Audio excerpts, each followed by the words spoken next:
이재명 지사의 일강 구도로 굳어지고 있는 여권 내에서 금주부터 출마 선언이 예고되며 예선 레이스가 본격화되고 있습니다.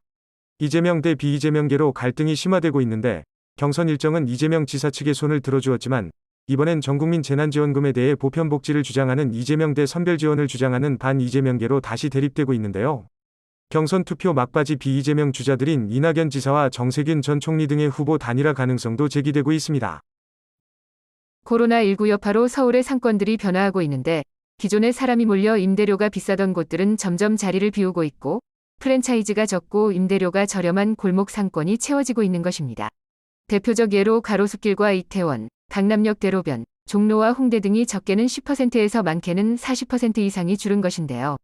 반대로 석촌호수 인근 속리단길에는 현재 공실이 없을 정도인데 같은 면적 대비 임대료가 6배 정도나 차이가 난다고 하네요.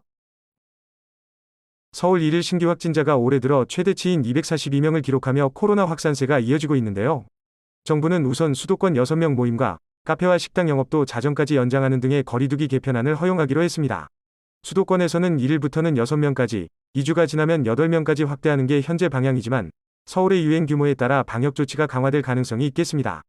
수도권 외 지역은 지역마다 차이가 있겠고 백신 접종 시 인원 제한 기준에서 빠지게 되지만 집회에는 예외를 적용하기로 했습니다. 주말 동안 강한 소나기가 내리기도 했는데 당분간 날은 덥고 수시로 비가 오는 날씨가 이어지겠습니다. 오늘 낮부터 저녁, 내일 새벽까지도 강한 소나기가 오는 곳이 있겠는데요. 한낮엔 서울 29도, 대전 30도 등까지 올라 덥겠습니다. 당분간 30도 안팎의 더위가 이어지며 소나기가 오는 날이 많을 것으로 보입니다.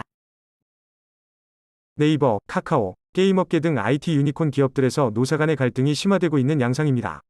최근 네이버에선 직원 사망사고 등으로 이해진 창업자의 최측근이자 CEO를 사임하는 선에서 마무리하려 했지만 노조가 강하게 반발하고 있기도 한데요. 기술력에 의존해 고속성장을 해온 빅테크 기업들이 과거 연봉 문제 정도를 넘어서 본격적인 노사 갈등에 접어들었다는 평가가 나오고 있습니다. 전문가들은 기업 성장 속도에 비해 인사 시스템이 따라오지 못했다며 극단적 성과주의 등이 원인이 됐다고 밝혔습니다.